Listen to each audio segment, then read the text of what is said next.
Hey everyone, Miss Dempsey here. This is Lap Guide for Monza with the Peugeot RCZ.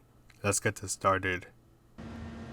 Your first braking point is going to be at the 150 meter mark. You want to brake as much as you can, and at the very last moment, you're going to ease off on the brakes and get the car to rotate. Do not take too much advantage of this first curb.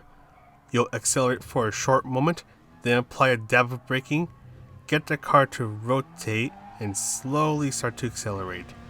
The thing is that with this car, it's a front engine, front wheel drive, so it will understeer under any throttle input. Because of that, you want to get the car to rotate as fast as you can before you start to fully accelerate.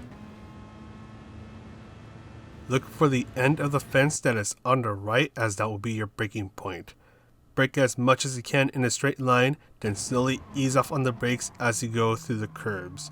Do not take too much advantage of the curbs, otherwise you will get an off-track penalty. Stay on 4th gear for these next two turns. Brake right after you pass the 50 meter mark and use some braking so you can have some flexibility to turn as you slow down.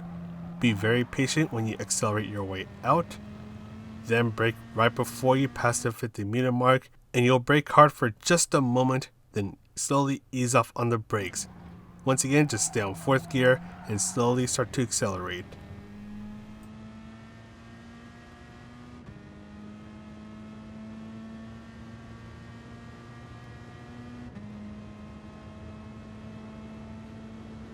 Look for a path that is on the right, as that will be your next braking point.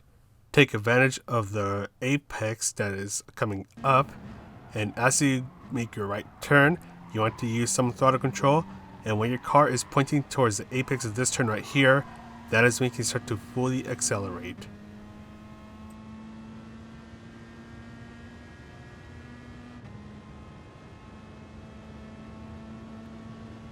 For the final turn, use the 100 meter sign as your final braking point. Brake as much as you can, then slowly ease off on the brakes. Just be very patient when you start to accelerate, and by the time the fence on the right is about to end, you should be going at full throttle, and if you do this right, it'll bring you to the edge of the track without actually going off track. Bring yourself to the right and you are good to go.